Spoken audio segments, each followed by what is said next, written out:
நாளைக்கு காலையில் நான் உபவாசம் இருக்க போகிறேன், ஆண்டவருக்காக நாளைக்கு நான் உபவாசம், இதை சாட்சியெல்லாம் இப்போ சொன்னீங்க இல்லையா, நாளைக்கு வரணும்னு நினைக்கிற நேரத்தில் ஒரு புரட்டும், ஒரு மாதிரியாக இருக்கும், வேறு ஏதாவது ப்ரோக்ராம் வந்து நுழையும், எல்லாம் வரும்.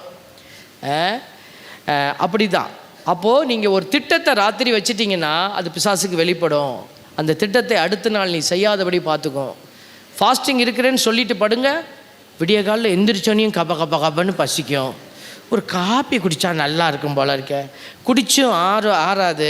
அப்போனா ஒரு 7 மணிக்கெலாம் ஒரு 2 இட்லி தின்னுடுவோமா அப்படி தான் நம்மளுக்கு. அப்போது இதை மாதிரி உங்களுடைய எல்லா முயற்சிகளிலும் இந்த சோதனை வந்து உள்ள நுழையும். அப்போ தான் நீங்கள் என்ன செய்யணும்னா 7வது அறிவை பயன்படுத்தணும். Praise the Lord. இந்த 7th சென்ஸ் அப்படிங்கிறது என்னென்னா, ஆவியில் நிறைந்து நீங்கள் ஒரு முடிவு எடுக்கிற போது அது பிசாசுக்கு மறைக்கப்பட்டிருக்கும். Praise the Lord. இப்போ நீங்கள் ஒரு ஜெபத்தில் அந்த முடிவை வைக்கணும்.